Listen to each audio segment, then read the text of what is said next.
네, 2021학년도 제1학기 한국현대문학인문 11번째 유튜브 강의 시작하겠습니다. 네, 학기 말을 향해서 치닫고 있습니다. 시원섭섭하죠. 기말 에세이를 작성하기 위한 스케치는 잘 되고 있는지 모르겠습니다. 미리미리 준비하시기 바랍니다. 오늘 강의를 포함해서 이제 3번 남았습니다. 오늘 무너진 극장, 다음 주에 순이 삼촌, 그리고 마지막으로 이문구의 관촌수필 중에서 공산토월 읽기로 했죠. 미리미리 준비하기 바랍니다. 시작이 반이라고 했는데 시작한 지 그야말로 엊그저께 같은데 벌써 막바지로 다가서고 있습니다. 여러분은 어떻습니까?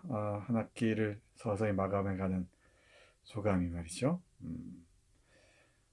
네. 네. 마지막으로 마지막 강의에 이르면은 여러 가지 그 감회가 교차할 겁니다.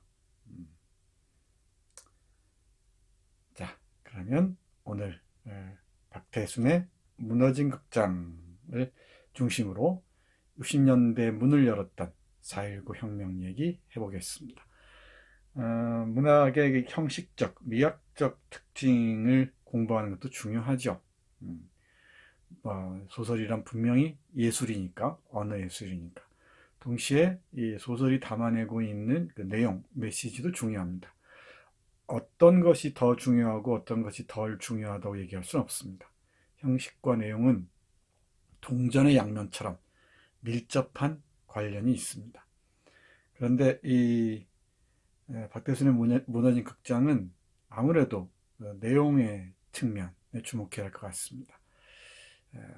소설의 그 미학 또는 그 서사적 특징보다는 이 소설이 전달하고자 했던 게 무엇인지 거기에 초점을 맞춰서 얘기하는 게 훨씬 바람직하지 않을까 생각합니다. 지난번 이 줌을 통한 화상 강의에서 여러분들이 발표도 잘 했고 또 충분히 얘기를 해서 오늘 강의는 내가 뽑은 중요한 문장들 중심으로 조금은 가볍게 진행하도록 하겠습니다. 이 사진 보입니까? 대학생들이죠. 그 당시 물론 고등학생, 중학생도 함께 했지만 대학생들도 교복을 입었습니다. 여기 플래카드가 보이나요? 플래카드 민주주의 사수하라 이렇게 나오죠. 민주주의를 죽음으로써 지켜라. 아마 대학생이나 고등학생, 중학생으로 보이는 사람들입니다. 옆에 시민들이 보이죠. 그리고 어린 교복을 입은 중학생들도 눈에 띕니다. 구글 이미지를 찾아가면은 그 4.19 관련 사진들, 다양한 사진들 볼 수 있으니까 한번 쭉 찾아보기 바랍니다. 감회가 새로울 겁니다. 60년, 이제 역사가 되어버렸죠. 근데 여러분에게는 뭐 5.18 광주 민주화운동도 역사가 되어버렸죠. 90년대 학생운동도 역사가 되어버렸고, 여러분들은 정치적인 이 저항과는 조금 거리가 있는 세대입니다. 그 세대가 역사를 바라보는, 이 저항 역사를 바라보는 관점은 어떨지 또는 어떠해야 할지 한 번쯤 생각해 봤으면 좋겠습니다. 우리는 역사적 존재여서 이 역사를 공부하면서 끝없이 현재와 미래를 다시 상상하고 재구성하게 마련입니다. 자, 그러면 박태순의 무너진 극장 함께 보도록 하겠습니다. 박태순은 혁명과 근대화의 이면을 그린 작가로 유명합니다. 혁명의 이면 또는 혁명의 양면성에 대해서는 무너진 극장이 잘 보여주죠. 그리고 근대화의 이면과 관련해서는 정든 땅 언덕 위라는 소설집이 있습니다. 같은 제목의 소설도 있고요. 또 외촌동 시리즈라고 해서 근대화가 남긴 그 이면들, 어두운 그림자들을 소설화하는 그 작업을 이어나갑니다. 우리는 조세희 작가의 그 난장이가 쏘아올린 장원공을 기억하는데 그 전에 박태수는 한국 그 개발 독재에 의한 자본주의화가 어떤 생채기를 남겼는지를 외촌동이라는 주변 도시 주변부 마을을 통해서 보여주고 있습니다. 주목해야죠. 1942년 황해도 신천에서 태어났습니다. 그러니까 월남 작가죠. 2019년 재작년이네요. 8월 30일 서울에서 사망했습니다. 서울대 물리대 영문과 재학 중 신입생 때 4.19 혁명에 참가한 것으로 알려져 있습니다. 우리 무너진 극장 보면은 동숭동 서울의대 병원이 나오고 그리고 물리과 대학 교수단 시위가 나오죠. 그 자신이 목격한 장면을 소설 속에서 재현해 놓은 것으로 보입니다. 64년 사상계, 60년대, 50년대 말 60년대를 통틀어서 가장 영향력 있는 진보적인 잡지였습니다. 이 사상계를 통해 데뷔를 했습니다. 공알앙당이라는 좀 희한한 제목의 소설입니다. 1974년 자유실천문인협의회에 참가했는데 박태수는 황석영 등과 함께 문학자 어떤 소설가의 사회 참여를 적극적으로 실천한 사람 중에 한 사람입니다. 74년이면은 박정희 독재 정권의 서슬이 펄었던 때입니다. 이 소설가나 예술가들을 일상적으로 고문하던 때이기도 하죠. 이럴 때 이 자유실천문인협회라는 조직을 결성해서 맨 앞에서 민주화와 자유를 위해서 싸웁니다. 그리고 실천문학이라는 그 개간지 잡지가 있었는데요. 그 실천문학이라는 잡지를 펴내는데도 중요한 역할을 하죠. 소설집으로 무너진 극장, 정든 땅, 언덕이 등이 있고요. 내가 좋아하는 책은 기행문집 나의 국토, 나의 산하입니다. 80년대 내가 대학 다닐 때 읽었던 건 뭐 국토와 민중이라는 책이 있었고요. 그리고 2008년에 한길사란 출판사에서 세 권짜리로 이렇게 두툼한 세 권짜리로 나의 국토, 나의 산하라는 대작을 펴냈습니다. 이 박태수는 모름지기 글 쓰는 사람이라면은 상처 입은 장소, 상처 입은 사람들에 깊이 관심을 기울여야 한다고 생각했죠. 그 상처 입은 장소나 사람으로부터 눈을 돌려서는 소설가라고, 예술가라고 할 수 없다고 생각했던 것 같습니다. 네, 나의 국토, 나의 산하, 세 권짜리 내가 아끼는 책입니다. 도서관에 가거든 한번 보십시오. 우리가 모르는 땅들이 얼마나 많은지, 그리고 그 땅들이 얼마나 깊은 상처를 입었는지. 네, 이 정도만 하죠. 더 길어질 것 같습니다. 2019년에 서울에서 사망했습니다. 아주 선비 스타일의 얼굴이죠. 네, 박태순. 이름도 그렇습니다. 태자가 클 태자인데 이 순자가 참으로 순, 맑을 순 이런 뜻입니다. 이름을 책임지고 사는 사람들이 많지 않죠. 자기 이름에는 책임을 져야 하는데 그게 쉬운 일은 아닌 것 같습니다. 근데 박태순 선생은 크게 아름답다는 이름에 끝까지 책임을 지고자 애쓴 작가였던 것으로 보입니다. 자, 그러면 무너진 극장을 보겠습니다. 오늘은 1시간 안에 끝낼 수도 있을 것 같습니다. 이제 그럴 때도 됐죠. 너무나 2시간 가까이 여러분들을 괴롭혔습니다. 무너진 극장 또는 4.19의 현장이랬는데 이 제목에 좀 주목해서 보십시오. 무너진 극장이라는 소설은 4.19의 그 체험을 고스란히 반영한 작품으로 알려져 있죠.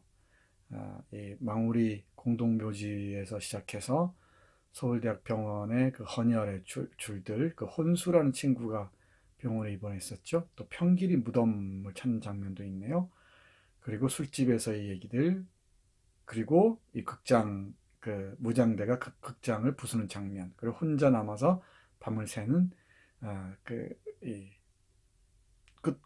결말 부분까지 작가 박태순의 경험이 상당히 그 높은 비중으로 반영되어 있는 작품 같습니다. 직접 그 작가가 4.19 현장에 있었으니까 이런 글을 쓸 수 있었겠죠.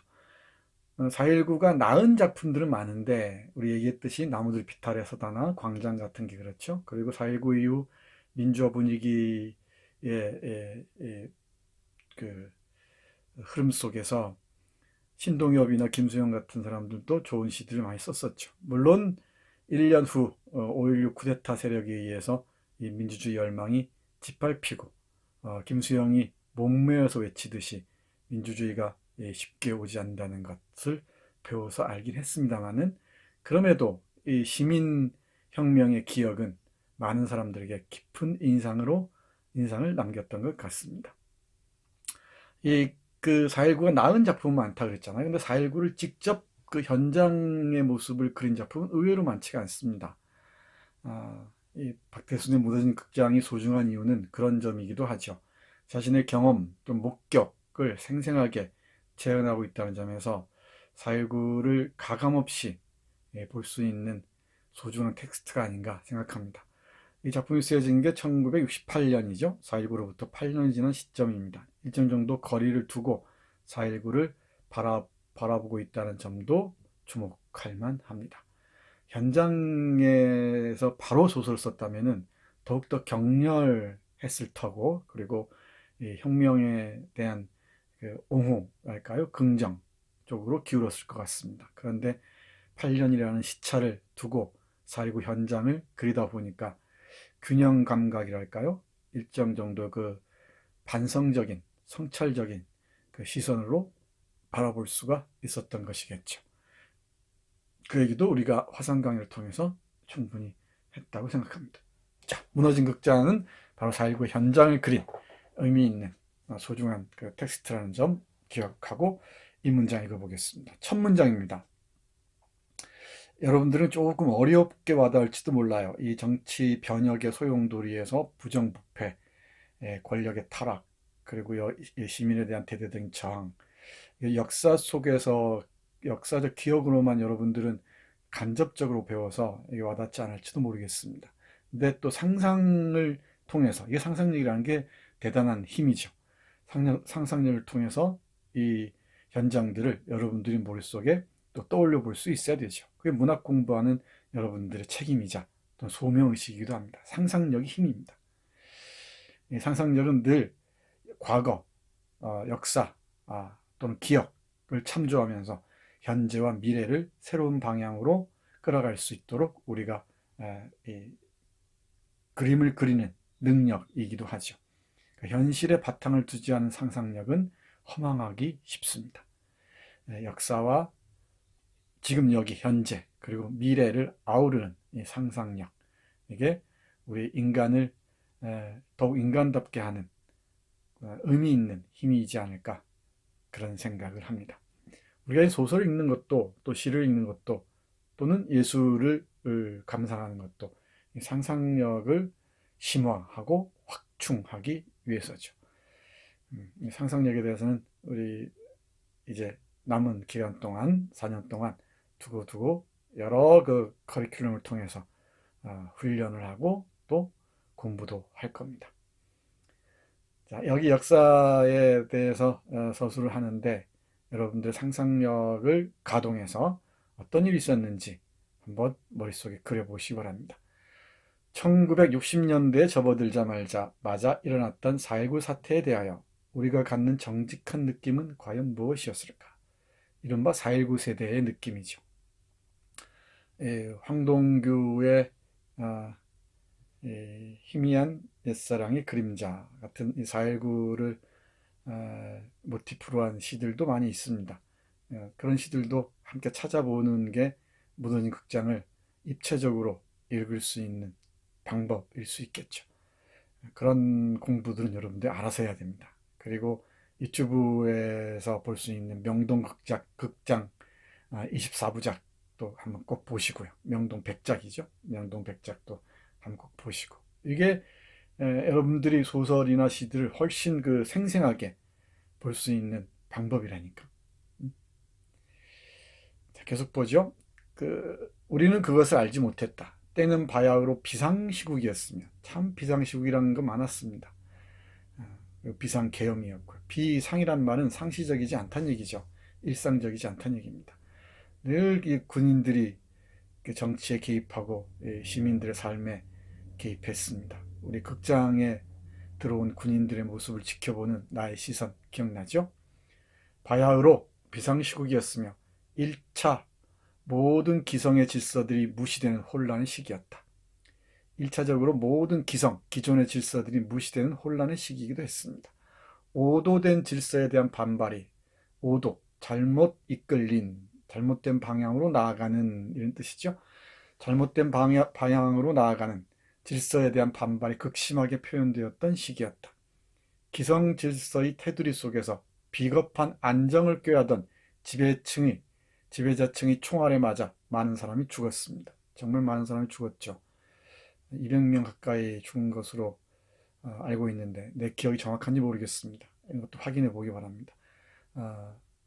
중학생, 여자 중학생부터 시작해서 고등학생, 김주열, 그리고 대학생들, 많은 사람들이 죽었습니다.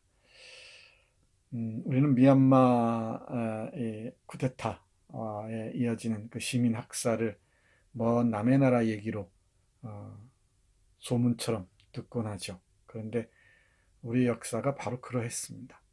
4.19에서 그 70년대 박정희 군사 독재 정권 하에서 수많은 의문사들, 고문으로 인한 죽음들, 그리고 5.18 광주의 그 시민의 학살, 죽음들, 87년 항쟁 때, 그리고 또 이 저항하던 수많은 젊은 목숨들이 사라지기도 했죠. 그리고 강경대에 이르기까지 참 많은 사람들이 민주주의를 위해서 목숨을 내놓아야 했습니다. 그 위에 지금 우리가 민주주의를 한껏 누리고 있는 셈이죠. 그런데 이 민주주의는 여차하면 한 방에 무너져 버립니다. 민주주의를 수립하는 과정은 그야말로 고통스러운 여정입니다만은 민주주의가 무너지는 것은 순식간입니다. 그 무너진 민주주의를 세우는 데는 또다시 10년, 20년이 걸릴 때가 많죠. 여러분들이 누리고 있는 정치적 민주주의가 어떤 퇴적층 위에서 수립되었는지 한 번쯤 고민을 해야죠. 그게 앞서간 사람들에 대한 예의 아니겠습니까? 그리고 그 토대 위에서 우리가 어떤 미래를 구축 또는 구성해 나갈지 고민할 수도 있겠죠. 제발 프리라이더가 돼서는 곤란합니다. 무임승차자가 돼서는 곤란합니다. 세상이 부당한 곳으로 불이한 방향으로 움직일 때는 저항할 수 있어야 되죠. 호모 레시스티쿠스 기억나죠? 저항하는 인간. 그 저항하는 인간이 바로 우리의 삶의 이유, 존재 이유인지도 모르겠습니다. 그게 바로 부당하고 불이한 이 권력에 저항할 때 우리는 우리 앞선 세대, 우리에게 민주주의를 물려주기 위해서 수고한 사람들에 대한 예의를 갖추는 것이겠죠. 우리 김수영이 푸른 하늘을 이라는 시에서 얘기했잖아요. 왜 민주주의에는 피의 냄새가 서려 있는지, 그리고 혁명은 왜 고독한 것인지. 기말 특강 시간에 김수영 시를 함께 보도록 하겠습니다. 계속 볼까요? 붙잡힌 학생들은 고문을 당했다. 그랬습니다. 오랫동안 그랬습니다. 오랫동안. 4.19 때뿐만이 아니고 80년대, 90년대 초반까지 그랬습니다. 체류탄에 맞아 죽고 자기 몸 불살라 죽고 또 그전에는 총 맞아 죽고 고문당하다 죽고 이랬습니다. 경찰은 계엄령이 선포되었으며 통금 위반에 걸린 사람들은 얻어 터졌다. 경찰은 여관과 가택을 수색했다. 병원마다 젊은이들은 빵꾸가 난 육체를 가누지 못해 죽음과 함께 느끼며 신음하였다. 때는 비상시국이었으므로 무슨 일이든 발생할 수 있는 것이었다. 그랬으므로 그 당시 우리는 그 사태의 전모를 알고 있지 못했다. 완고한 노 대통령과 늙은 대통령의 뜻이에요. 그 밑에 사람들이 무슨 마음을 먹고 있는지 세계의 언론이 어떤 보도를 하고 있었는지, 미국 대사가 무슨 생각을 하고 있었는지 자세히 알지 못했다. 왜? 철저하게 언론이 통제되어 있었으니까. 이승만의 그 노욕이 이런 피를 불렀죠. 그리고 부정부패와 타락을 낳았습니다. 이 임화수 같은 정말 그 양아치죠. 양아치 중에 양아치. 우리 얘기했습니다마는 친일 패거리에서 이 반공으로 돌아선 평화극장을 헐값에 인수했다 그랬죠. 그런 자들이 이 대통령의 주위에서 호가호위하면서 농락하던 그런 때입니다. 이게 70년대, 80년대 그리고 2000년대까지도 이런 일들이 이어졌었죠. 참 뿌리 깊습니다. 언론이 얼마나 중요한지는 잘 알 겁니다. 언론이 사실을 보도한다 그러는데 그렇지 않습니다. 언론이 어떤 관점에서 보도하는지를 시민들이 이제 정확한 눈으로 바라봐야 되죠. 레거시 미디어 이런 말 쓰죠. 기성의 언론, 뭐 정통적 언론의 시대는 같습니다. 플랫폼이 워낙 달라지고 있죠. 텔레비전이나 라디오, 신문은 이제 서서히 사라지고 있는 것 같고요. 이 포털이나 또는 유튜브 같은 새로운 플랫폼에 입각한 뉴스의 그 전파가 일상화하고 있는 것 같습니다. 사람들이 이제 뉴스를 선택적으로 골라볼 수 있는 시대가 됐는데 어떤 뉴스를 소비하느냐가 우리의 의식을 형성하는데 대단히 중요한 영향을 끼칩니다. 가능하면 객관적으로 바라보는 그 외신들, 미국이나 유럽이나 이런 외신들, 정말 그 정통적이고 이 언론 역사에서 의미 있는 그 미디어들이 있습니다. 그 미디어들 주목할 필요가 있죠. 한국 언론은 아직 멀었습니다. 아직 멀었습니다. 어떤 특정 언론사를 얘기할 필요도 없습니다. 그건 뭐 이 통계랄까요? 이 보고서가 얘기해 주는 바와 같죠. 한국의 언론 자유주의는 세계 최고입니다. 언론은 정말 언론 자유를 누리고 있는 수준은 아주 높은 편이에요. 그런데 언론에 대한 신뢰 수준은 꼴찌입니다. 이게 뭐겠는가? 언론 자유는 누릴 만큼 누리는데 언론인들이, 기자들이 진실을 전달하는 데는 미치지 못하고 있다는 것이지. 그러니까 일반 시민들이 언론을 신뢰하지 못한다는 거예요. 제가 꼴찌입니다. 이게 뭔지 보기 바랍니다. 앞에서 프리라이더란 말 썼는데 무료 승차자, 무임 승차자는 뜻입니다. 이 민주주의와 함께 어떤 식으로든 민주주의를 위해서 저항했던 사람들이 생각하는 민주주의와 이 무임승차했던 사람들이 얘기하는 민주주의는 다르겠죠. 여러분도 이제는 이 사회의 시민으로서 그리고 나아가 코스모폴리탄 전 세계 시민으로서 이 사회에 사는 책임과 윤리 감각을 충분히 깨우쳐야 됩니다. 그러기 위해서 한국의 민주주의가 어떤 길을 걸어서 성립되어 왔는지 놓쳐서는 안 되죠. 그게 이 사회에 사는 시민으로서의 기본적인 상식이자 양식입니다. 언론이 통제되어 있었다는 것을 작가는 이렇게 얘기하고 있죠. 세계 언론이 어떤 보도를 하고 있었는지, 미국 대사가 무슨 생각을 하고 있었는지 몰라요. 몇몇 사람들만 일본이나 미국 그 언론을 통해서 알 수 있었죠. 80년대, 90년대까지도 그랬습니다. 90년대 후반에 이르러서야 비로소 언론의 자유가 풀리고 그랬었죠. 87년, 길게 보면 87년 6월, 87년 항쟁을 통과하면서고 또 짧게 보면 90년대 중반에 이르러서야 언론 자유라는 게 우리에게 주어집니다.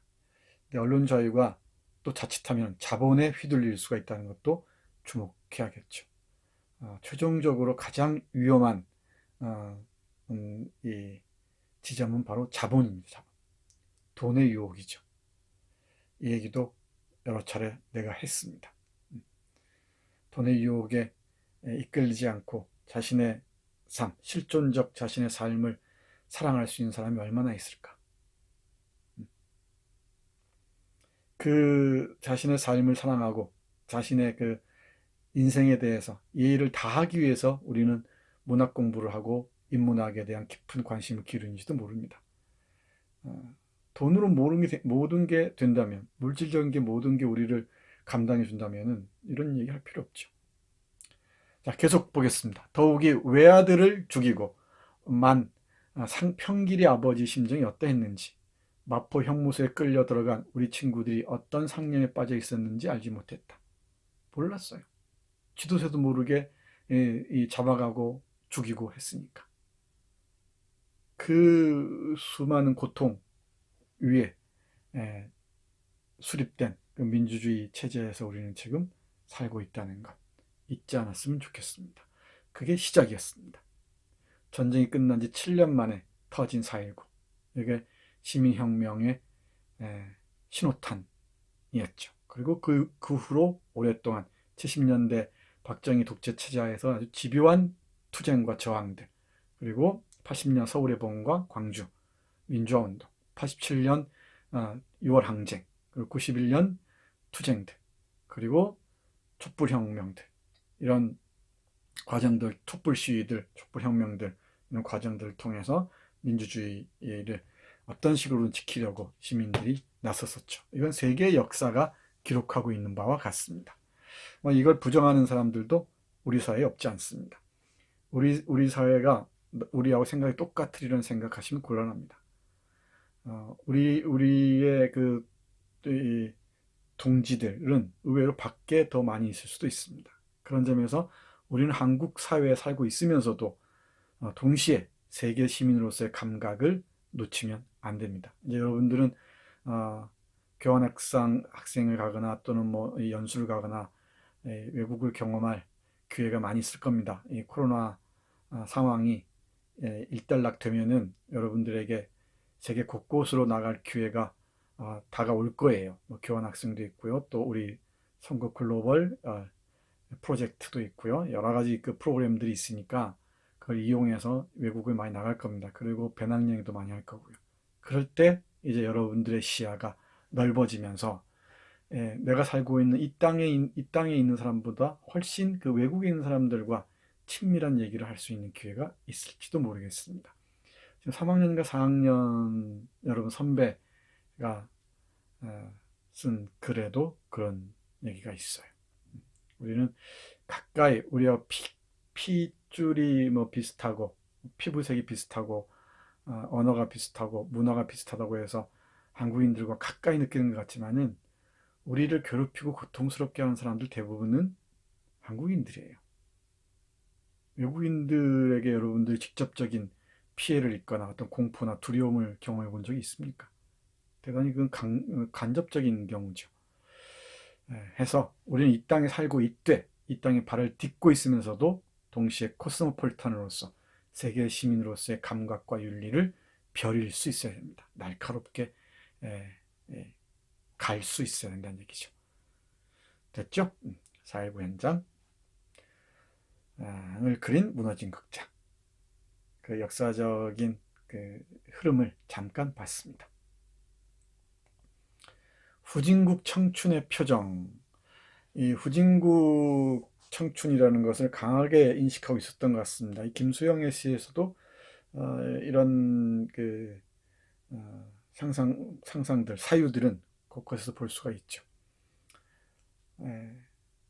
아무래도 이 코로나 상황이라 여러분들은 이 동료들 만나기도 어렵고 또 선배들 만나기도 어려울 겁니다. 그리고 뭐 친구들을 쉽게 만나기도 만만치가 않죠.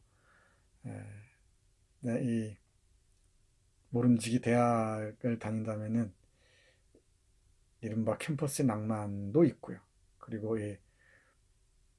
나란 누구인가, 내 인생이란 무엇인가에 관한 정말 좀 과장된 제스처의 그 고민도 있을 수 있죠. 그리고 세상의 불의와 부당성에 대한 논쟁이 있을 수도 있고요. 그리고 뜨거운 사회에 대한 뜨거운 고민도 있을 수 있고, 또 연애를 둘러싼 고통스러운 그 상처의 시간도 있을 수 있고, 그 얘기들을 털어놓는 게 이제 이런 자리일 텐데, 소주도 한 잔 기울이면서, 그렇죠? 함께 춤도 추면서 또 축제를 하면서 말이에요. 그런 시간들이 여러분들에게서는 다 유예되고 있습니다. 네, 그 시간이 오면은 우리는 또 여러분들은 어떻게 만날지 모르겠습니다. 나는 여러분들의 청춘의 표정이 참 궁금해요. 여러분들 무슨 생각하고 있는지, 뭐랄까, 여러분들의 그 가장 깊은 고민은 무엇인지, 또 여러분들이 불안하다면은 그 불안의 정체가 무엇인지, 또는 여러분들이 행복하다면은 무엇 때문에 행복한지, 이런 얘기들을 알고 싶고 듣고 싶습니다. 그러니 기말 에세이를 쓸 때는 여러분들이 문제 설정을 하되 우리가 읽어온 텍스트들을 쭉 참조하되 여러분들이 얘기를 많이 했으면 좋겠어요. 그게 에세이라고 내가 여러 차례 강조했죠. 여러분들이 얘기를 많이 했으면 좋겠습니다. 60년대 작가 박태순이 무너진 극장에서 그리고 있는 그 후진국, 대한민국의 후진국 청춘의 표정을 보면 이렇습니다. 앞에서 봤던 그 시기죠. 부정부패 타락한 그 시대, 그 시대의 청춘들의 표정은 어땠을까? 보죠. 거리는 어느 정도 허탈하게 비어버렸으며 우리는 싸구려 막걸리집에 들어가서 술을 먹기 시작했다. 그런데 우리는 술이 취하지 않았다. 그래서 더욱 열심히 속도를 빨리하여 마시기 시작했다. 우리는 술이 안 오르는 이유를 너무도 잘 알고 있었다. 우리는 늙은이와도 마찬가지의 침통한 어조로 민주주의와 자유와 행복과 후진국과 부정선거와 부패와 타락과 슬픔과 아픔에 관해서 얘기했다. 술은 취하지 않았으나 머리는 무거웠다. 그래서 열심히 술을 마셔주는 것만이 지금의 순간에 있어서 우리가 할 수 있는 가장 성실한 일이라고까지 생각되었다. 이윽고 밤 8시가 좀 지났다. 바깥으로 나갔던 주인 아주머니가 돌아왔다. 어서들 나가세요. 문을 닫아야겠으니까요. 하고 주인 아주머니는 말했다. 시계는 8시 20분을 가리키고 있었다. 학생들, 라디오 소리가 안 들려요? 주인 아주머니는 라디오의 볼륨을 높여 놓았다. 계엄령은 다시 선포되어 있었다. 이 계엄령 하에 막걸리집에 모여든 청춘들이 나누는 그 대화의 소재들 뭡니까? 민주주의와 자유와 행복과 후진국과 부정선거와 부패와 타락과 슬픔과 아픔이었답니다. 그리고 또 계엄령이 다시 선포됩니다. 이 정치적 그 폭력의 소용돌이 속에서 후진국 청년의 내면의 모습들이 이렇게 간접적으로 그려지고 있습니다. 명동백작이라는 그 다큐 드라마를 보면은 이 장면들을 어렵지 않게 볼 수 있을 거예요. 명동백작 후반부에 보면은 그 김수영이 자주 가던 술집, 그 시인들과 문학 청년들이 자주 가던 술집이 있는데 그 술집이 바로 여러분들도 알지 모르겠는데 탤런트 최불암 있죠. 최불암 씨 어머니가 운영하던 막걸리 집이었대요. 청년들이 찾아오면은 외상도 그냥 주고 그랬답니다. 그런 인정과 훈훈한 그 분위기가 남아 있었죠. 여러분도 아마 그런 단골집 하나는 있어야 될 거예요. 아주 깨끗하게 정갈하게 이 인테리어가 갖추어진 그런 뭐 스타벅스 같은 것도 좋지만 이렇게 좀 허름한 술집에서 막걸리잔 피우는 것도 그 멋이 있습니다.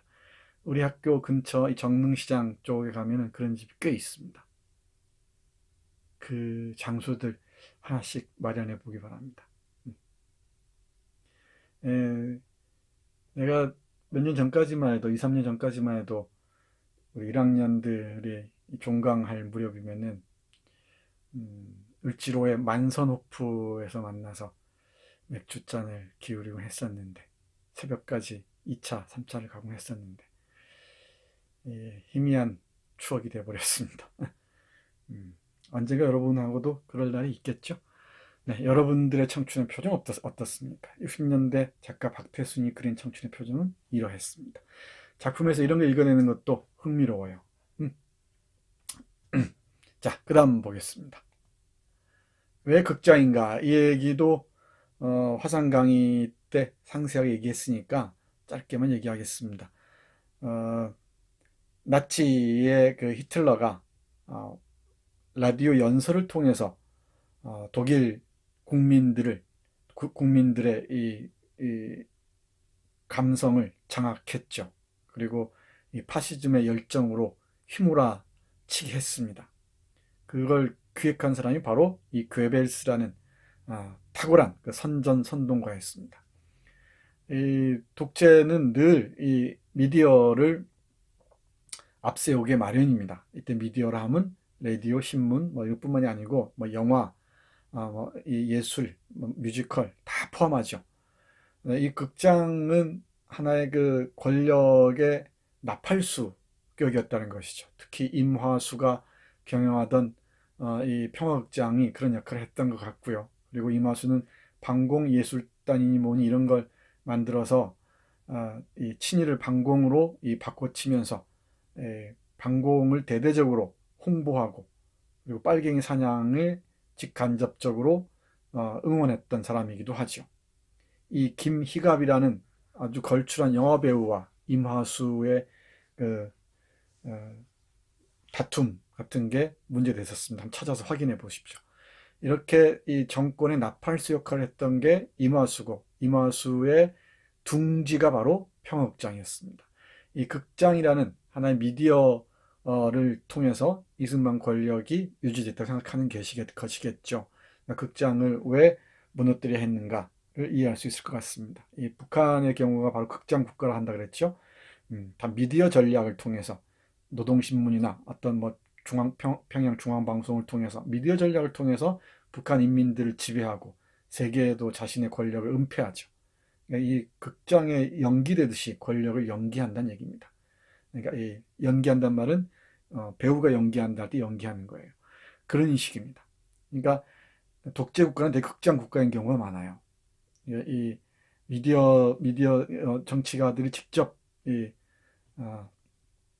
생생한 언어로 시민들과 교감하는 게 아니고 미디어란 필터를 통해서 연기를 통해서 시민들의 의식을 파고드는 거죠. 그리고 조작 또는 조종하는 것입니다.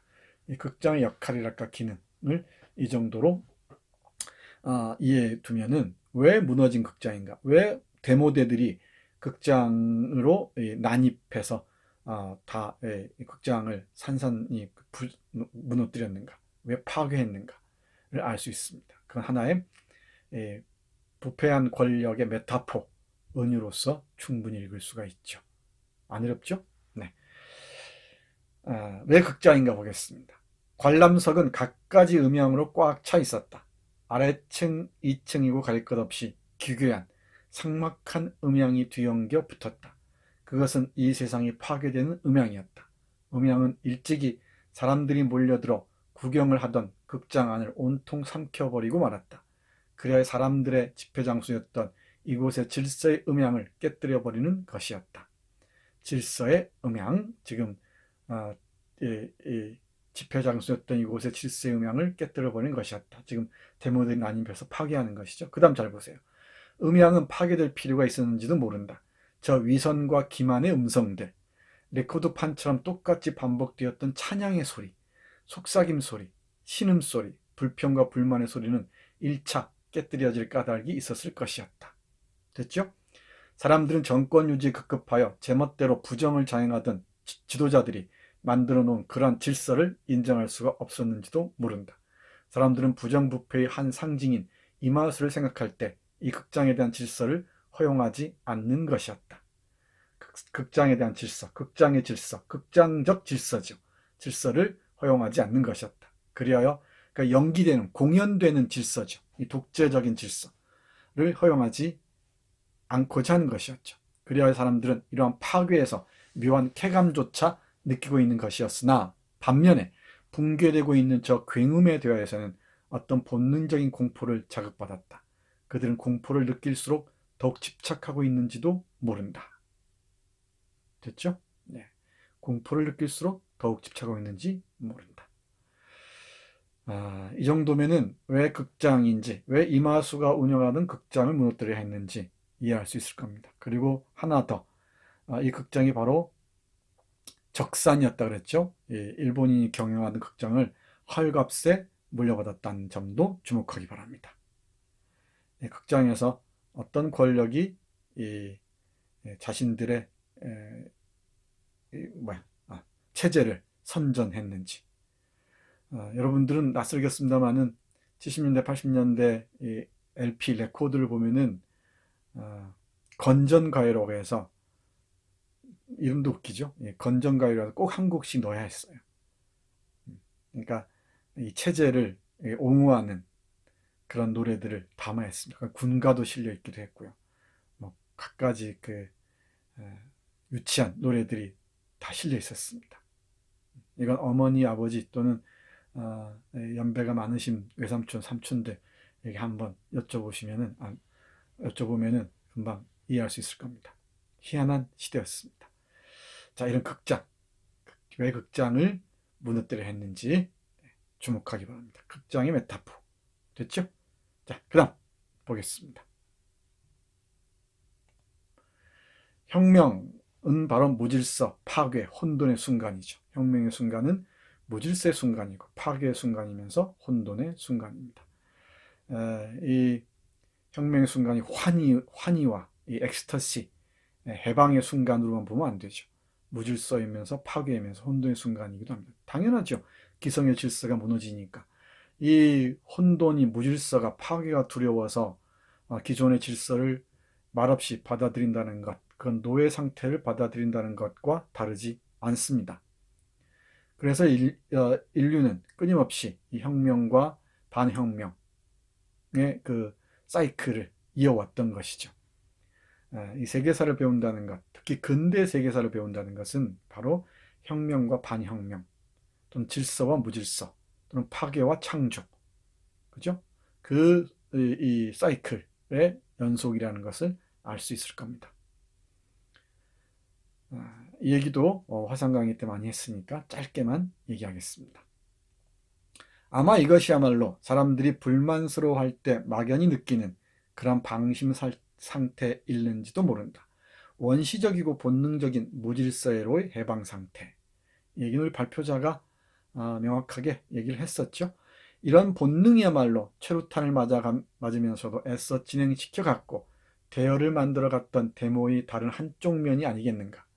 그러니까 데모의 바깥쪽에는 법률적인 것, 도덕적인 것, 종교적인 것, 심지어는 신화적인 것이 이를 지켜주고 있을 것이나 데모의 그 안쪽에는 이런 도취, 이런 공동 무의식이 잠재되어 있을 것이었다. 오류에 빠진 질서를 파괴하여 인간을 속박시키던 것들을 풀어버리고 구차한 사회생활의 규범과 말 못할 슬픔과 부정부패에 대한 울분을 훌훌 떨구어 버리고 나서 하나의 당돌한 무질서 상태를 만드는 것이었다. 당돌한이란 말은 갑작스러운 이런 뜻이기도 하죠. 예상치 못한 무질서 상태를 만드는 것이었다. 이 카오스모스 얘기했었죠. 카오스와 코스모스. 우리가 사는 세상은 늘 혼돈 속의 무질서를 내포하고 있습니다. 완전한 질서란 완전한 폭력 상태를 의미합니다. 늘 의식해야 됩니다. 질서는 이 파시즘과 바로 결탁합니다. 우리가 일상생활에서 얘기하는 질서는 아름다운 것 이런 것과 다르게 새치기 하고 이러면 안 되겠지. 그런 질서는 당연히 지켜야죠. 일상생활에서는. 그런 것과 다르게 정치적 의미의 질서란 많은 경우 이 독재 또는 전체주의, 폭력적인 상황과 함께 진행됩니다. 질서 상태라는 건 말이죠. 이거 잊으면 안 됩니다. 이 다양성이란 무질서하다는 것의 다른 표현 아닌가? 그렇죠? 우리가 다양성을 존중한다는 게 말은 쉽지만 그렇지가 않습니다. 근데 다양성을 존중하면서 함께 커뮤니케이션을 해나가는 것, 이건 대단한 내적인 힘이 필요해요. 이게 성숙한 시민사회가 보여줄 수 있는 상태들이겠죠. 근데 이 다양성을 존중한다는 것은 무질서를 받아들인다는 것입니다. 그러니까 우리가 다이얼로그가 가능하다는 것, 필기를 안 하려고 그랬는데, 필기 안 하고 얘기할게요. 필기하면 또 이게 시스템이 꺼져버릴지도 몰라서 두렵습니다. 자, 따라해보세요. 모놀로그. 세연씨, 따라해봐, 빨리. 모놀로그. 네, 모놀로그. 모놀로그는 독백이죠, 독백. 독백. 그 다이얼로그. 왜 안 따라해? 응? 다이얼로그. 이건 대화입니다. 그래서 이 모놀로그는 질서를, 이 어떤 획일적인 질서를 강요하죠. 1인의 목소리, 하나의 목소리가 전체를 장악해 버릴 때입니다. 다이얼로그는 다른 목소리가 어울리는 것이죠. 이런 모놀로그적 사회와 다이얼로그적 사회로 나누기도 합니다. 이 다이얼로그가 가능하다는 건 일정 정도 차이를 인정할 수밖에 없고요. 거기서 어떤 합의를 끌어낼 수도 있고 못 끌어낼 수도 있고 다른 상태로 그냥 둘 수도 있죠. 그건 어떤 식으로든 느슨한 형태로나마 무질서를, 혼돈을 승인하는 것이지. 이 질서 상태에 대한 우리의 오해랄까요? 또는 이 순진한 이해를 좀 벗어날 필요가 있습니다. 질서는 아름답다. 이런 얘기는 순진한 이해죠. 나이브합니다. 이 카오스모스라고 내가 얘기를 하는데, 카오스 플러스 코스모스의 합성어입니다. 질서를 포함한 무질서 또는 무질서를 포함한 질서. 이게 우리가 사는 삶의 모습이죠. 또 그래야겠죠. 우리 개인도 그래요. 어떤 질서 상태를 지향하면서도 끝없이 또 무질서하기도 하지. 그렇죠. 오락가락하기도 하고. 우리 존재 자체가 모순적이기도 하잖아요. 어떻게 일관성이 있을 수가 있습니까? 우리가 일맥상통한다거나 일관성이 있다거나 뭐 일이관지한다거나 일이관지 이런 말 쓰죠. 일관된 것을 긍정적으로 평가하는 경우가 많은데 실제 우리 인간들은 그렇지가 않아요. 끊임없이 출렁이면서 변화하고요. 내 안에 무질서가 또 질서를 잡아가기도 하고 또 질서 상태에 있던 것들이 무질서해지기도 하고 우리 정체성도 그렇다고 했죠. 내 모습이 이러이러한 것 같은데 어떤 그 사고를 경험하고 나서는 전혀 다른 내 모습으로 바뀌기도 하죠. 이때 사고라 하면 뭐 교통사고니 뭐니 이런 사고일 수도 있지만 여러분들이 나를 만난 것도 일종의 사고일 수가 있습니다. 또 어떤 책 한 권 읽는 것도 사고일 수가 있죠. 어떤 그림 한 폭 보는 것도 사고일 수가 있습니다. 어떤 음악 한 곡 듣는 것도 사고일 수가 있어요. 이 액시던트일 수가 있죠. 그 사고의 경험, 또는 정치적인 그 소용돌이, 어떤 사회적 격변, 이 코로나의 습격, 코로나 바이러스의 습격, 이것도 사고죠. 이 사고들이 내 개인, 우리 사회, 전 세계의 사람들을 바꿔놓을 수가 있죠. 어떻게 질서가 안정적으로 끝까지 유지되겠습니까? 불가능합니다. 우리의 이 내적인 삶도 마찬가지예요. 내부의 관계도 마찬가지고. 끊임없는 질서와 무질서의 역동적 균형, 이런 말을 나는 쓰는데, 이 질서와 무질서 상태가 있죠. 질서 상태와 무질서 상태. 그 사이 어디쯤에 역동적인 다이나믹 시메트리라고 그러죠. 역동적인 그 균형점이 우리가 살아가는 삶인지도 모르겠어요. 조금 어렵나? 이건 어렵게 생각하지 말고 여러분들의 삶을 돌이켜보면 돼요. 이 학교 생활할 때, 고등학교 때 학교 생활할 때 질서 정해냈죠. 시간 꼬박꼬박 지켜야 되고, 8시면 학교 가서 몇 시까지 시간 단위로 탁탁탁 자기 체크하고, 정말 질서 정연한 사회였지. 이게 온당한가? 우리의 그 생리적 리듬이나 이 신체적인 그 바이오 리듬에 어울리는 그 이 질서인가? 지금 대학에 와서는 뭐 끊임없이 이 무질서로 빠져들기 싶기도 하죠. 수업 듣다가도 자고. 내가 지난주에 화상 강의하면서 많이 화가 났어요. 수업이 끝났는데도 안 나가는 학생이 있더구만. 나는 다른 클래스에서만 이런 일이 있는 줄 알았습니다. 난 내 클래스에서는 이런 일이 있으리라고 상상도 못했어요. 그거 아마 켜놓고 밖에 나가 있거나 아니면 자거나 그러겠지. 난 내 조카나 그런 줄 알았더니 내 학생도 그렇다는 것. 아프게 절감했습니다.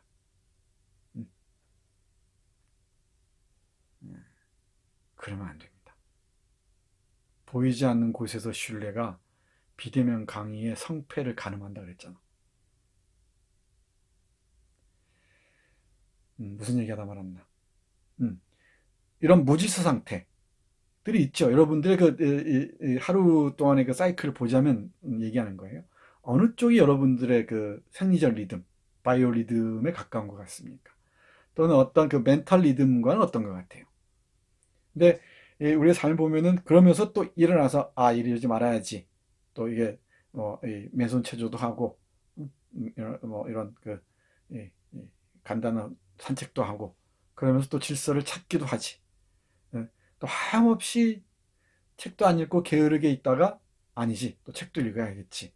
또 이 정아무개 선생이 화내면 내가 괴로우니까 차라리 읽어야지 하면서 또 어떤 이 대학 제도라는 그 제도의 일부인 한국 현대문학 인문이라는 이 커리큘럼에 충실하게 질서로 또 돌아오기도 하지. 이 긴장들. 그러니까 카오스와 이 코스모스의 사이에 그 역동적인 다이내믹한, 다이내믹하단 말 알죠? 그 긴장이 우리의 삶의 과정인지도 모른다는 거지. 됐죠? 우리의 삶의 과정이란 무질서와 질서의 역동적 균형점의 지속, 연속이다라고 정의할 수도 있겠네. 내가 하는 말입니다. 내가 하는 말이니까 여러분들도 한번 무슨 말인지 곰곰이 생각해 보기 바랍니다. 그래서 무질서를 두려워할 필요도 없죠. 그 질서를 좋아할 필요도 없습니다. 질서는 무질서만큼의 공포스럽기도 합니다. 물론 이 질서가 공포스럽듯이 무질서도 공포스러운 지점들이 많이 있죠. 특히 재난의 순간에 이 공포들이 있습니다. 불안들. 근데 또 이 재난의 순간에도 그 안에 빛나는 천국으로 도래하는 순간이 이르기도 한다 그러죠. 이게 재난사회학에서 얘기하는 건데 예, 레베카라는 미국의 학자죠. 사회학자가 쓴 이 폐허를 응시하라라는 책이 있어요. 이 폐허를 응시하라. 도서관에 가서 한번 뒤져보세요. 이 재난의 순간에 인간들은 가장 인간다워진답니다. 이 지진이나 뭐 전쟁 이런 순간에 또는 혁명의 순간에 이런 무질서로 나아가기도 하지만은 그 내부에는 또 인간에 대한 깊은 사랑과 동정과 연민이 작동하기도 한대요. 그게 바로 재난의 순간이 천국으로 가는 뒷문일 수도 있다라는 유명한 얘기를 합니다. 내가 아주 좋아하는 책입니다. 예. 이 폐허를 응시하라. 재난사회학의 고전이 됐습니다. 이 얘기는 나중에 또 할 기회가 있을지 모르겠습니다. 그래서 이 혁명을 무질서의 순간을 얘기한다면은 우리는 또 이렇게 얘기할 수 있죠. 인간의 역사란 혁명과 반혁명, 또 혁명과 질서의 역동적인 균형을 찾아가는 과정이다. 그렇죠? 권력은 어떤 권력이든 지속되면 타락하기 마련입니다. 이 타락하는 권력을 또 견제하는 게 시민적인 역량이겠죠. 또 시민들이 무질서라는 무질서의 순간을 창안하는 거죠. 기존의 권력의 질서를 무너뜨리는 것이겠지. 그 파괴의 순간에 또 혼돈을 끌어내고 또 혼돈이 또 질서화하는 과정을 겪고 이런 거시적으로 보면은 긴 안목으로 보면은 이런 이 사이클을 그려 나가는지도 모르겠어요. 됐죠? 이런 것도 이제 여러분들이 좀 더 어른스러워지고 생각이 깊어지면은 조금씩 한 걸음 한 걸음씩 이해해 나갈 수가 있을 겁니다. 됐죠? 질서와 무질서의 역동적 균형. 개인의 차원에서 역사적 차원에서 어떻게 현상하는지 드러나는지 보기 바랍니다. 자, 다음 볼까요? 혁명과 일상의 대립 또는 긴장. 얘기는 했었죠. 데모대와 주민들의 얘기. 늘 그렇습니다. 이 혁명을 통해서 파괴의 열정에 휘말린 사람들이 있고 그 안에서도 일상을 유지한 사람들이 있죠. 이 기성의 질서가 무너지길 바라지 않는 사람들이 있습니다. 이 무질서가 공포이자 두려움인 사람들이 당연히 있죠. 우리 식민지 시대에서 해방에 이르는 것도 생각해 보기 바랍니다. 우리 해방 전후라는 작품 보면서 얘기했지만은 해방 때 조선 사람 전부가 환호했던 건 아니라고 그랬죠. 슬퍼하는 사람들, 그 해방 때문에 불안해하는 사람들도 아주 많았습니다. 특히 일본 식민지 지배 체제에 협력했던 사람들, 그리고 그 체제에 협력해서 경제적인, 물질적인 또는 그 어떤 다양한 측면의 이익을 얻고 있던 사람들에게는 불안했겠지. 그 사람들은 일본이 망하길 바랐겠는가? 아니지. 아닙니다. 그건 순진한 생각이에요. 그러니까 그 해방 이후의 혼란들을 그런 관점에서 이해할 수 있어야 됩니다. 어떤 식으로든 식민지 시대를 지속하고자 하는 힘이 있습니다. 큰 변화 없이. 그 식민지 시대 때 어떤 특권을 누리던 사람들이 다양한 그 미디어를 통해서 그런 이 여론을 형성해 나가고자 하겠죠. 또 반면에 이거 완전히 뒤집어 엎고 친일 잔재를 쓸어버리고 새로운 세계를 만들자고 했던 세력들이 있죠. 그 세력의 싸움이에요. 길게 보면. 그것도 역시 혁명과 일상 또는 혁명과 현상 유지의 대립 또는 긴장일 수도 있겠지. 이 부분은 상당히 중요한 테마들입니다. 짧은 작품이지만은 얘기하려면은 무궁무진하죠. 얘기도 더 깊이 들어가지는 않겠습니다. 중언부언이 될 것 같아서 보죠. 주민들은 참을 수 없다는 듯이 불이 번지기 시작하는 곳으로 달라붙었다. 성난 1위 때처럼 달려들어 불길을 짓밟았다. 거기에 약간의 충돌이 있었다. 데모대들은 어떤 본능적인 느낌으로 이들을 적수로 간주하여 달려들 태세를 취했다. 주민들은 또한 필사적인 노력을 기울여 그들의 재산을 보호하려 하였다. 그것은 마치 혼란의 세계를 맞이한 두 가지 계층의 사람군을 나타내주고 있는 것 같았다. 불길이 어느 정도 잦아들기 시작하자 주민들은 일제히 합창하듯이 말하기 시작했다. 불을 지르지 마라. 그럼 이 동네가 타버린다. 그러나 주민들의 말은 아직 데모대에게는 설득력을 발휘하지 않고 있었다. 마치 그들은 주민들이 떠드는 소리 또한 부정선거 다시 하라는 따위의 구호처럼 듣고 있는 것 같았기 때문이었다. 안 어렵죠? 예, 안 어렵습니다. 이 혁명을 밀고 나가고자 하는 세력, 데모대들과 현상을 유지하고자 하는 일상의 변화를 원치 않는 그 주민들의 대립 또는 긴장을 알 수 있습니다. 어디나 그렇습니다. 거기에서 어느 쪽이 힘을 얻느냐, 그게 바로 정치적인 이 세력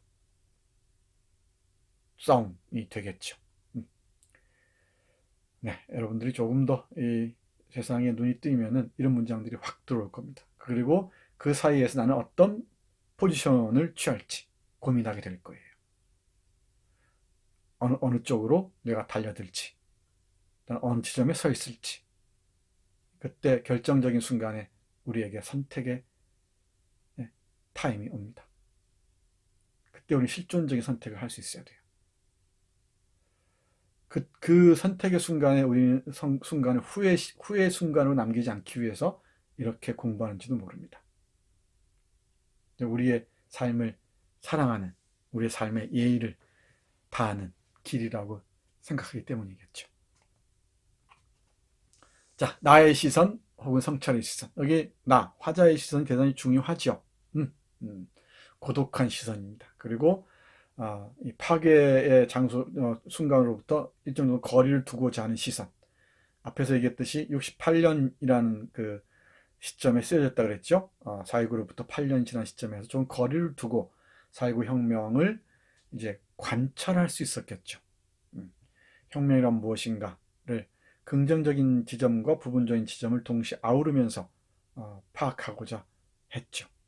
이 광기 또는 무질서, 혼돈에 의해서 혁명의 에너지가 분출할 수도 있지만 그게 동시에 자칫하면은 허무주의로 빠질 수도 있고 그래서 이 군인들에게 짓밟히지 않느냐라는 그 방선까지 포함하고 있는 것 같습니다. 혁명의 한복판에 있었던 참여자로서 나의 그 곤혹스러운 상황을 잘 보여주는 장면 보겠습니다. 조금 더 시간이 지나니까 장래에는 나 혼자만이 남아있었다. 이게 중요합니다. 나 혼자만이 남아있었다. 고독한 순간이죠. 이게 아까 얘기했던 그 김수영의 푸른 하늘을 이라는 시를 봐야 돼요. 혁명은 왜 고독한 것인가를, 혁명은 왜 고독해야 하는가를,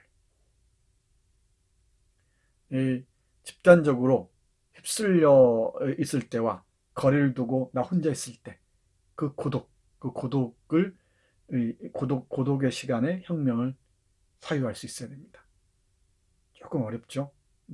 실존적이어야 돼요. 다른 사람이 이 군중심리에 휘말려서 다른 사람이 나가니까 다 휩쓸리는 것과 거리를 두고 지금 여기에서 고독하게 그걸 응시하는 것은 다르죠. 다릅니다. 갑자기 정적이 찾아왔다. 왁자지껄하던 소리는 차츰차츰 멀어지더니 아무 소리도 들리지 않게 되었다. 공기는 여태까지 혼란스러웠던 회전에서 마치 죽음의 세계를 맞이한 듯이 흔들리지 않고 있었다. 하도 고요했으므로 나는 그 고요하다는 것을 믿지 못했다. 그것은 나를 무섭게 만들었으며 고독하게 만들었다. 고독, 고독, 고독, 여기에 주목해야 됩니다. 나는 무대의 한가운데에 자빠져서 숨을 죽이고 과연 이것이 현실에서 일어나고 있는 일인지 의심했다.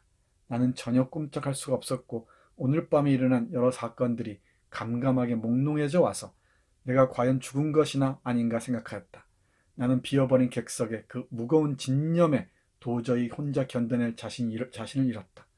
심하게 몰아닥치는 폭풍우가 지나버리고 엉뚱한 기슭에 난파하여 과연 그곳이 죽음의 섬인지나 아닌지 의심이 들 때의 그 곤혹한 의문을 나는 이해할 수 있었다. 바로 이 대모대가 사라지고 난 다음 군인들이 몇 명 들어와 있고 또 어떤 사람은 극장에 이 초콜릿이니 뭐니 하는 물건 훔치다가 들키고 그런 과정을 뚝 지켜보면서 곤혹스러워하죠. 어떤 곤혹스러움이라고?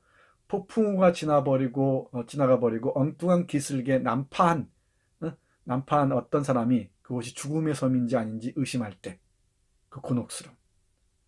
혁명이 대모되고 휩쓸고 간 이 극장이죠. 이 극장이 죽음의 섬인지 아니면 새로운 탄생의 장소인지 그 곤혹스러운 의문을 고독한 순간에 되짚어 보는 거죠. 이게 성찰입니다. 우리는 질서와 무질서를 충분히 했으니까 이제 그 질서와 무질서를 아우르면서 고독한 시간을 스스로 만들어서 혁명의 시간을 다시 떠올려 보는 것이죠. 공경들, 곤혹스러움들. 이 내적인 힘을 갖춰야만이 이 고독의 순간을 견딜 수가 있죠. 이거 어렵지 않습니다. 반동의 예감도 보겠습니다. 이건 액션과 리액션 얘기했죠. 이 반동 분자가 바로 더 리액셔너리라고 한다고 얘기했습니다. 이 힘을 가하는 게 액션이죠. 그리고 용수철이 튀어오를 때 그 반동이라고 그러죠. 리액션입니다.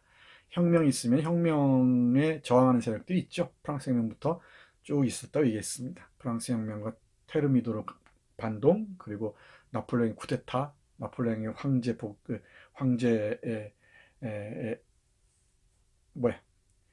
나폴레옹의 황제 즉위, 이런 것들 또 혁명을 배반하는 역사들이었죠. 그리고 또 30년 혁명, 48년 혁명, 또 1870년입니다.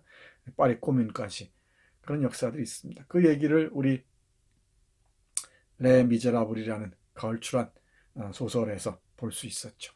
자, 반동의 예감 보겠습니다. 과연 이 밤은 지나갈 것인가? 사람들이 아픔을 느끼며 희구에 맞이해놨던 새날은 찾아올 것인가? 이런 의문들이 계속 그 머릿속을 맴돌았겠죠. 능히 무질서를 수용하며 그것을 승화시킬 수 있는 새로운 질서는 찾아올 것인가? 이 고민들. 희망을 말하는 자는 누구를 막론하고 도적놈들이다라고 어떤 시인이 쓴 말은 과연 정확한 것인가? 희망을 말하는 자는 누구를 막론하고 도적놈들이다. 이게 어떤 시인인지는 모르겠는데 루신이라는 중국의 작가이자 걸출한 사상가가 있죠. 또 시인이기도 했는데 이 루신이 쓴 시 중에 희망이라는 시가 있어요. 희망. 그리고 그 루신이 희망에서 인용하는 시가 헝가리의 시인 페테피 산도르입니다. 페테피 산도르. 그리고 여러분들은 루신의 희망이라는 시를 찾아서 읽어봐야겠지. 그리고 거기에 헝가리의 시인 페테피 산도르가 어떻게 인용되는지 봐야 할 겁니다. 찾아서 한번 확인해 보세요. 희망을 뭐라고 하는지. 이 페테피 산도르는 희망은 창녀 이렇게 얘기합니다. 그리고 청춘을 다 빼앗고 난 다음에는 나에게서 사라져버린다고 얘기하는데, 그런 시를 나는 떠올렸어요. 희망을 말하는 자는 누구를 막론하고 도둑놈들이야. 우리 희망 고문 이런 얘기하죠. 그것과 관련지어서 이해하면 될성 싶습니다. 1950년대 사람들은 전쟁이라는 것을 통하여 잔악한 무질서를 익혔었다. 그렇죠. 전쟁이 얼마나 무시무시한 무질서였습니까?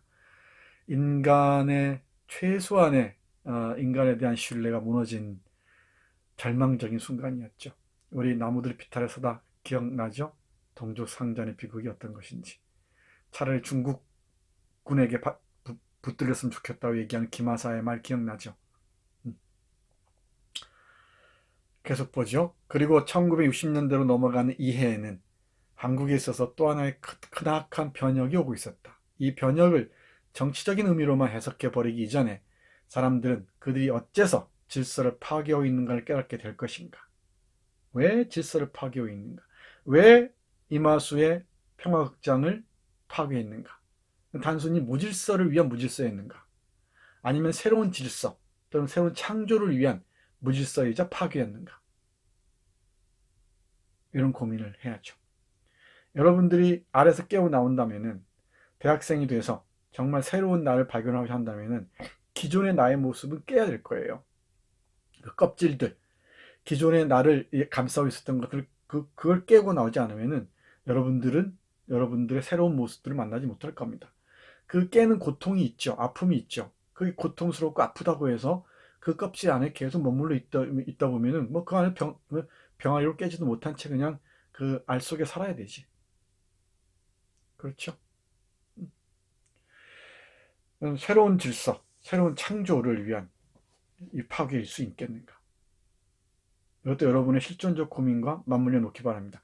거대한 역사를 얘기하면 좋지만, 한국 현대사 일면을 이 소설에서 읽는 것도 좋지만, 여러분의 삶의 변화, 여러분이 지금 어떤 지점에 있는지, 어떤 결절점에 있는지를 잘 보란 말이야. 어떤 것과 이어지고 어떤 것과 끊어지는지. 계속 이렇게 여러분을 사육해온 교육 시스템의 노예로 살아갈 것인지, 가축처럼 사육될 것인지, 아니면 독자적이고 자율적인 인간으로서 또렷하게 정립할 것인지. 그건 누구도 여러분을 강요하지 않습니다. 여러분이 선택해야 돼요. 다시 얘기하지만 이 가축처럼 사육당한다는 것, 주는 것만 먹고 자란다는 것, 그리고 이 알껍질 속에 산다는 것, 편안합니다. 안온하고요. 그죠? 그리고 독자적이고 자율적으로 우뚝 선다는 것, 정말 거센 바람을 맞받아야 됩니다. 그리고 추위도 헤쳐나가야 됩니다. 그리고 불안과 이 공포에 가끔씩은 시달리기도 할 겁니다. 어느 쪽을 택하겠습니까? 어느 쪽이 옳다고 얘기하지 않겠습니다. 우리는 당연히 뭐 정당하게도 머릿속으로는 후자가 옳다고 생각하지. 자율적이고 독립적인 인간이 되자. 그런데 그 길을 택한 사람은 의외로 많지 않습니다. 예속적인 상태가 훨씬 편하다는 걸 알거든. 본능적으로 알거든. 그러니까 당연시되는 게 실천의 이 국면으로 들어오면은 얼마나 어려운지 몸소 여러분들이 체험할 겁니다. 알아서 공부한다는 건 쉽지 않죠. 주어진 것 따라가기도 급급해 죽겠는데, 바빠 죽겠는데. 네, 여러분들은 이제 성인입니다. 그리고 우리 대학에 들어와서 나하고 한 학기를 거의 마무리해가고 있습니다. 충분히 판단할 수 있는 힘이 생겼으리라 생각합니다. 자, 보죠. 화석과도 같은 질서, 마치 죽어가는 나비를 대 위에 고정시켜 놓은 나비 채집가의 핀과도 같은 질서를 파괴했을 때 사람들은 능히 이를 감당해낼 수 있을 것인가? 화석과도 같은 질서, 뭔 말인지 알겠죠? 화석과도 같은 질서, 질서의 공포스러운 질서를 얘기했죠. 그 나치의 이 행렬 같은 거 보라고 그랬죠. 사진을 보면 돼요. 군인들의 행렬 같은 거 보면 됩니다. 화석과도 같은 질서, 마치 죽어가는 나비를 어떤 배 위에 위에 대 알죠? 대 위에 우리는 다이라 그러죠. 다이 위에 고정시켜 놓은 나비 채집가의 핀, 그게 질서 같은. 여러분들을 생각해 보란 말이에요. 여러분들은 지금까지 학교라는 그 대 위에다가 교육이라는 핀으로 딱 꽂아놨던 거야, 이렇게. 마치 실험용 개구리처럼. 거기서 버둥거리고 온 거지. 또는 조금 더, 좀 더 융통스럽게 얘기하자면은, 이 우리 안에 가둬놓고서, 케이지 안에 가둬놓고서, 알 잘 낳는, 이 닭을 키우듯이, 또는 좋은 고기를 생산할 그 유구를 키우듯이, 돼지나 소를 키우듯이, 그렇게 가둬왔다니. 그 완벽한 질서죠. 그걸 깨고 나왔을 때 우리를 기다리는 건 무엇일까? 그리고 그걸 깨고 파괴했을 때 사람들은, 그리고 여러분은 그것을 능히 감당해낼 수 있을 것인가? 개인의 차원에서부터 역사의 차원까지를 쭉 이렇게 상상하면서 이해해 보기 바랍니다. 여러분도 계속 새로운 실험들, 자율적이고 독자적인 삶을 실천해 보려 하다가도 에이, 그래서 뭐 하겠어? 사는 게 그렇지 뭐 하면서 또 돌아오고 하죠. 그렇지. 용수철이 제자리 돌아오듯이. 과연 이 파괴의 순간, 무질서의 순간을 감당할 수 있을 것인가? 여러분에게 물어보기 바랍니다. 자, 마무리할까요? 혁명을 혁명하지 않으면 혁명이 혁명을 배신한다라고 제가 얘기했습니다. 이건 내 말입니다. 혁명을 혁명하지 않으면 혁명이 혁명을 배반할 뿐만 아니라 혁명이 우리 인생도 배반합니다. 네, 많이 얘기했으니까 짧게 마무리하겠습니다. 일방통행적인 질서의 함몰된 세계를 다시 저 평화극장을 부수듯 잔인하게 부숴버림으로 인해서 그들이 몰고 온 고귀한 무질서가 미래에 있어서는 고귀한 자유, 고귀한 행복, 고귀한 가치로 축적 건설되리라고 몇 번이고 강조해서 생각했을 것이다. 혁명은 그래야 되죠. 사람들이 그날의 흥분을 얼마든 과대평가해 보는 것처럼 유쾌한 일은 없을 것이다. 새로운 시대를 알리는 그 타종의 울림을 새로운 세대였던 우리가 거느리고 나타날 수 있었으면 그 얼마나 행복하며 영광되며 축복스러웠던 것인지. 이게 4.19 세대의 자부심입니다. 이른바 4.19 세대의 자부심. 이게 한글 세대이기도 하고요. 여러분들이 나중에 배울 작가 김승옥, 그리고 오늘 박태순, 그리고 또 누가 있습니까? 비평가 김현, 이런 사람들 이른바 4.19 세대들이에요. 이 4.19 또 시인 황동규, 이런 사람들 있죠. 이 사람들은 혁명 세대라는 것을 자부심을 갖고 살아왔죠. 그리고 또 혁명이 상처로 이어지는 것도 봐왔습니다. 박정희에 의해서 짓밟히는 것도 봐왔습니다. 이 시에도 이런 것들을 많이 볼 수가 있죠. 그리고 우리는 80년대 세대입니다. 우리 윗세대가 70년대 박정희 저항 세대고, 또 우리 90년대 또 강경대 이런 세대들이 또 있죠. 또 여러분들은 이제 MZ 세대, 탈정치화된 세대인데 정치로부터 벗어난 세대라고 하지만 또 정치와 얼마나 민감하게 관련되어 있는지도 우리는 알 수가 있죠. 우리가 숨 쉬는 것, 호흡하는 것도 정치적일 수가 있습니다. 유명한 철학자가 한 말인데 누군지 기억나지 않습니다. 인간은 정치적 동물입니다. 정치가 없이는 숨을 쉴 수가 없어요. 정치적 판단 하나가 우리 삶을 완전히 바꿔놓을 수가 있죠. 정치적 판단이 우리를 죽음으로 몰아세울 수도 있고, 정치적 판단이 우리를 등록금이 없는 이 대학을 다닐 수 있게 할 수도 있고, 그죠? 청년들이 알바 걱정하지 않고 이 낭만과 이 공부에 몰두할 수 있도록 하는 것도 정치적인 결단이나 판단에 따를 수 있습니다. 남녀 간의 평등 문제나 이 성평등의 문제와 관련해서도, 또 기후변화와 관련해서도, 환경 문제 관련해서도, 코로나 바이러스 문제 관련해서도 정치적 판단과 직간접적으로 관련되어 있죠. 그래서 숨 쉬는 것도 정치적일 수 있다고 얘기한 겁니다. 근데 우리는 극구 정치적이지 않다고 얘기하는데, 그건 내가 보기에는 넌센스거나 아니면 자기 기만입니다. 우리는 아주 정치적입니다. 근데 이제 정치가들의 정치적인 것하고는 좀 다르긴 하죠. 이 얘기는 2학년, 3학년 가면서 좀 더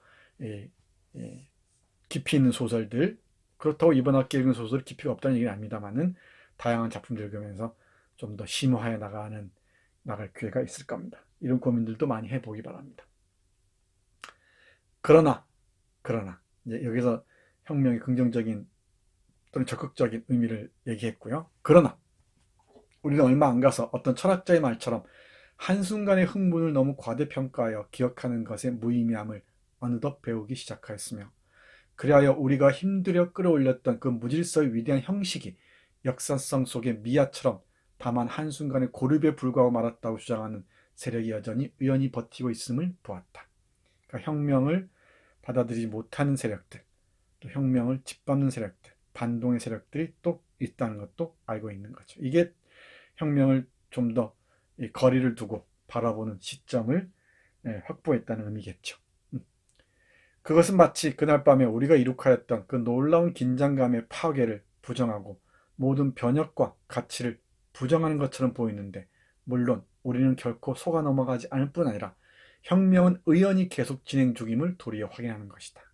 혁명은 의연히 계속 진행 중임을. 됐죠? 혁명은 진행 중이어야 됩니다. 혁명은 계속 혁명되어야 합니다. 그렇지 않으면 또 다른 질서가 우리를 억압합니다. 앞에서 얘기했던 혁명과 이 카오스와 코스모스의 역동적 긴장. 이 질서의 상태에서도 안정의 상태에서도 그 내부에는 또 무질서가 꿈틀거리겠죠. 또 그 안에서도 또 반동의 기운도 쓸 테고. 이게 사회가 역동적이란 얘기예요. 다양한 방식으로 다양한 목소리로 뭐 다 올려 나오는 것이죠. 근데 그 언어가 격조가 있느냐 없느냐, 어떤 이 사회가 나아갈 적극적인 방향과 만나느냐 그렇지 않느냐, 어떤 역사적 감각을 어느 정도 확보하고 있느냐, 이런 것과 또 관련이 있겠죠. 그러니까 인생과 사회와 역사에 대한 우리의 시련이 도리어 그때로부터 출발되고 있었던 듯한 느낌으로. 우리 인생이라고 했잖아. 인생과 사회와 역사에 대한 우리의 시련이 도리어 그때부터 출발하고 있었다는 거죠. 사회와 역사만 보지 말고 인생도 봐야 됩니다. 여러분도 지금 코로나 세대예요, 여러분들은. 코로나는 전 지구적인 이 바이러스의 습격의 시간을 통과하고 있잖아. 그때 여러분들 청춘을 보내고 있단 말이야. 이 코로나 바이러스가 우리에게 요구하는 건 무엇일까? 생각해 본 적 있나요? 코로나 바이러스가 인류에게 요구하는 건 무엇일까? 여기서 우리 인간 문명이 나아가야 할 길이 보일 겁니다. 코로나 이전과 이후는 완전히 다른 세상이 될 거예요. 그건 누구나 얘기합니다. 여러분들은 정말 다른 삶을 살아갈 겁니다. 그때 필요한 게 상상력, 역사적인 그 이해, 이런 게 중요하죠. 내가 얘기했죠. 전염병과 역사가 인류 문명을 바꿔온 두 축이었습니다. 패스트부터 시작해서 로마를 무너뜨린 것도 패스트의 일종인 질병이었죠. 전염병이었습니다. 계속 그래 왔습니다. 그리고 혁명이 있고 전쟁이 있었죠. 혁명과 전쟁. 바이러스와 혁명과 전쟁, 또는 전염병과 혁명과 전쟁이 바로 우리 인류의 역사의 방향을 결정적으로 틀어왔다는 것. 그때 인간은 어떤 태도를 취해야 할지 고민했으면 좋겠습니다. 답은 여러분들이 마련해야죠. 여러분들의 인생을 들여다보면서 혁명을 혁명하지 않으면 혁명을 배반하고 혁명이 우리 인생도 배반할 수 있습니다. 네, 질서와 무질서, 코스모스와 카오스의 역동적 긴장 상태로서의 삶, 이런 것도 다시 한번 강조해 두겠습니다. 자, 마지막입니다. 대학생들의 시위를 지지하고 나온 1960년 4월 26일에 교수단의 시위입니다. 동순동에 시작해서 서울역까지 시위를 했습니다. 여러분도 한번 걸어보세요. 어느 정도 되는지. 이 마지막 슬라이드 마련한 이유는 이 소설에 등장하는 그 장면들을 여러분들이 한번 이미지로 찾아서 보세요. 망우리가 어떤 곳인지, 서울대학병원의 60년대 그 헌혈 장면이 혹시 어땠는지, 그죠? 또 대학 그 교수단의 시위는 어땠는지, 또 이 모여서 시위하는 장면은 어땠는지, 이런 것들을 하나하나 봐야 이미지로서 우리가 리얼하게, 생생하게 떠올릴 수가 있겠죠. 여기 그 얘기입니다. 우리는 서울 물대 쪽으로 걸어가기 시작하였다. 거기에서 우리는 많은 떼거리의 사람을 볼 수 있었다. 운집한 군중들 틈새로 도열에 엄청나게 사람들 모였죠. 도열에 서 있는 사람들이 보였다. 그들은 플래카드를 들고 있었다. 거기에는 대학 교수단이라고 씌어 있었다. 교수들은 허리를 구부정하게 굽힌 채 이윽고 움직이기 시작했다. 운집했던 군중들이 박수를 쳤다. 뭐라고 떠드는 흥분된 소리도 들려왔다. 교수들의 굳게 긴장된 표정에는 나이 많은 사람들이 가질 수 있는 태연한 흥분이 엿보였다. 이윽고 교수단 대모대는 군중을 거느리고 경찰들의 호의를 받으며 사라져갔다. 이 교수단 대모대가 상당히 결정적이었다고 얘기를 하죠. 물론 그 전에 젊은 이들의 희생, 죽음이 있었습니다. 이 4.19 체험을 생생하게 소설화한 박태순의 무너진 극장을 통해서 60년 4.19의 경험을 우리가 읽어봤습니다. 4.19의 경험으로만 두지 말고 지금 여기 오늘날의 4.19가 갖는 의미가 무엇인지도 돌이켜볼 필요가 있죠. 그게 또 이 작품을 읽는 우리의 아마 책임이기도 할 겁니다. 네, 2021학년도 1학기 한국현대문학인문 유튜브 강좌 11번째 박태순의 무너진 극장 함께 했습니다. 고맙습니다.